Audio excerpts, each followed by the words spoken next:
Amal Unbound by Aisha Said. Chapter 7 and 8. Read for you by Mrs. Shoemaker. I prepared breakfast for my mother and stepped into her room. The sun was well into the sky, but the curtains were still drawn. The baby lay asleep next to her. I had now missed 9 days of school. My mother was still not better. She managed to come out of her room now and then to get a glass of water. Last night she even sat listless with us in the courtyard for our evening meal. But she wasn't improving fast enough, and the longer I was away from school, the further I fell behind.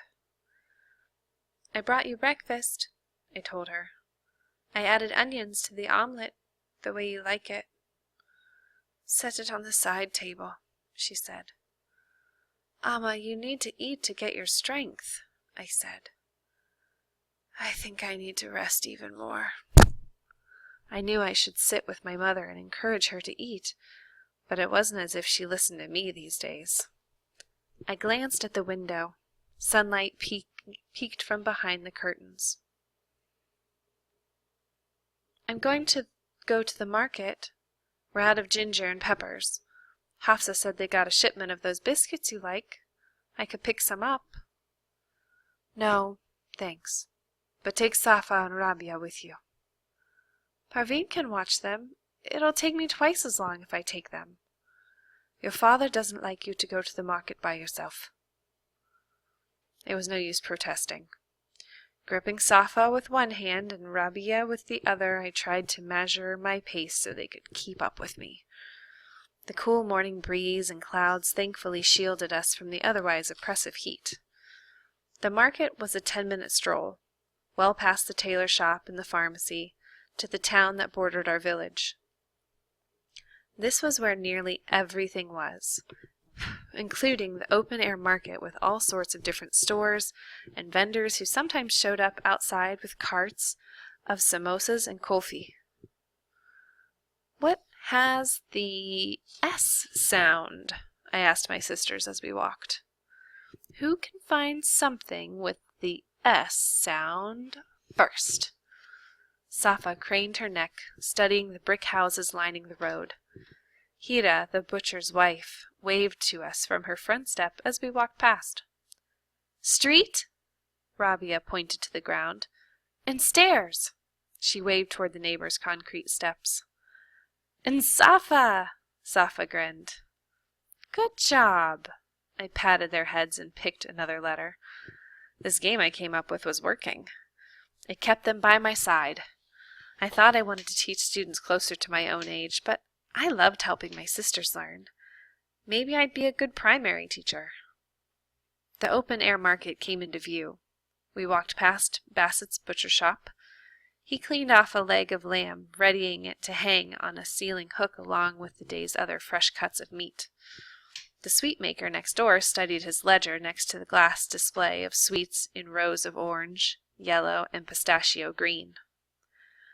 I could already hear the chatter of my neighbors before I stepped inside the produce store owned by Hafsa's family.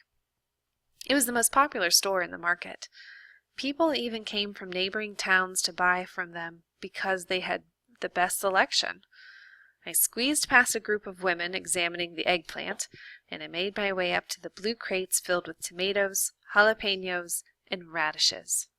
My family's oranges and sugar cane were packed along the back wall. Not for the first time, I wondered how many other little stores all over Pakistan our produce might reach. I loved imagining all the far-flung people eating food that grew from the earth behind my house. Grabbing what we needed at the market, I paid Hafsa's father, Shakut, who seemed grateful I kept my hand so firmly on Safa this time. Last time she knocked a stool into the wall, sending a shelf of spices crashing to the ground. "The roof!" I looked up. Shakut looked at me. "I thought something was different," I explained, pointing at the ceiling. "The blue tarp is gone. You fixed the hole." "I did. Was hoping to make it do longer with the tarp, but the wind last week tore it right off. Had to replace the whole roof." Well, it looks nice. And it's good it's fixed, isn't it? It's never good to borrow from the Khan family. His jaw tightened as he rang up my order. But sometimes you have to do things you don't want to do. Shakut's words lingered in my mind as I left the market. Just like he didn't want to borrow money, I didn't want to leave my mother when she still hadn't recovered. But the longer I stayed home, the further I fell behind at school. I couldn't keep this up much longer. Amma needed help. We had to do something. Amal! My classmate Farah's mother called out to me from a distance. She walked at a steady clip toward us. Miriam, Auntie! Rabia turned to me. That starts with M, right? Good job, I said. Here. I dropped change into her palm. Go get some kulfi from the man over there. The girls hurried toward the vendor as Miriam approached. Don't you look pretty in that shalwar kameez, she said when she drew near. She reached out and smoothed the collar. When I saw the floral pattern, I knew it would be perfect for you. Told your mother a little bit of lace would add some pop to it. Thank you for sewing it, I told her. It fits me perfectly. How is your mother? Tired, but she's doing okay. A girl, I heard. She shook her head. I knew everyone wanted to have a son, but I was getting tired of hearing this. Wasn't she once a little girl, too? Tell your mother I'll come by this afternoon to check in on her. She must have some hand-me-downs she needs fixed up for the baby. I thanked her before continuing on our way. I laughed when Safa smacked her lips on our way home. White syrup dripped down her chin onto her dress. You can't do anything without making extra work for me, can you? I said. I handed the groceries to Parveen when I got home and grabbed a towel to wipe Safa's face. My father sat at the table in the living room. He sorted through an assortment of papers scattering across the desk. Is everything okay? I asked him. You're home early. It will be, he sighed. Work is busier than usual and your mother's still in bed. We should phone Rabila Bibi. She'll know what to do. It's not something the midwife can cure. Then maybe we can take her to the doctor. What she needs is time. She'll get better soon enough. But the thing is, I fidgeted, I've missed a lot of school now, and exams are coming up, and I was hoping I could go back to school tomorrow. Amal, Safia and Rabia need you. Parveen can watch the girls until we come back. Parveen has her own work to do, you know that. Your sisters aren't her responsibility. She won't mind. She loves the girls. Enough, Amal! The sharpness of his voice silenced me. I'm sorry, Amal, but this is how it has to be now. You're the eldest daughter. Your place is here. I wanted to tell him it wasn't my choice to be the eldest, but I held my tongue. Why did this random chance have to dictate so much of my destiny? In a week or so, we can see how things are going, my father continued. But in any case, remember, you've already learned a lot. More than many of the neighborhood girls. You can read and write. What more do you need to know? I always thought my parents knew me well. So how could he ask me that? What more did I need to know? The whole world, Abu. The whole world.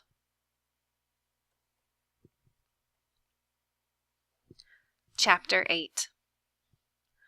When I walked into the kitchen the next morning, Seema was ironing. Why aren't you in your uniform? I asked her. You're going to be late for school. I'm staying. Seema. I got up early this morning to help with the laundry. You work the pile down and then it grows up again higher than before. The chores are endless. You need me. Parveen and I will handle it. You have to go to school. It's not fair. Seema's eyes grew moist. How can I go when you can't? It isn't fair. But you can't fall behind since you only just begun. I want you to go. Seema's eyes watered, but she slipped on her uniform. After she left, I watched her from the window. Hafsa would meet up with her a few steps out of my view. They'd enter the brick schoolhouse and settle into their desks and learn things I didn't know. I was the best student in my class, but soon Hafsa or even Seema would surpass me. "The girls are still sleeping?" Parveen asked as she stepped inside and closed the back door behind her. I nodded. "Good. We might actually get a head start on all the things we have to get done today. Omar will pick up cauliflower on his way home from school. We have enough potatoes, but I'll double check. What's wrong?" Parveen came in and out, helping so quietly I could forget she was there. But it was Parveen who had always double-checked that we had everything we needed to prepare our meals and keep the household running. She was the invisible arm propping the family up. "Just thank you," I told her. "We don't say it enough. Thank you for everything." "What is this thank you for?" she asked. "This is what family does. You'll get through this." "Come here." She hugged me. "Everything will be fine." I wasn't so sure about that. And I wasn't a little kid like Rabia or Safa, who was easily comforted by her hugs. But with Parvin's arms around me, everything did ache a little less. "How was school?" I asked Seema when she came home that afternoon. "It was good." She smiled. "Do you need me to look at your poem? It's due Monday, right?" "Of course you have to look at it," she said. "But you have your own to write." "Seema, Abu isn't going to budge." "He doesn't need to." "What do you mean?" She stuck a hand in her book bag and handed me a folder. "What's this?" I asked her. "Take a look." I parted the folder. The poetry assignment, the spelling test, the math test. "But Seema, I can't write a poem without a lesson on it. And how can I take the tests?" "I'll test you," she said. "I talked to Miss Sadia, and she agreed as long as you keep up with your work and take the tests, she'll keep you on the roster. I also promised her I'd take good notes and teach you the lessons myself, even the poetry lesson." "Don't look at me like that. I can do it. And I'll teach you everything I learned. Because you are coming back." She gripped my shoulder. I read Miss Sadia's familiar scrawl on the first paper. "Hi, Amal. This is a lot, I know, but if anyone can do it, you can. I'm rooting for you." I hugged Seema. I thought hope had vanished. But hope was a tricky thing. It found its way back to me.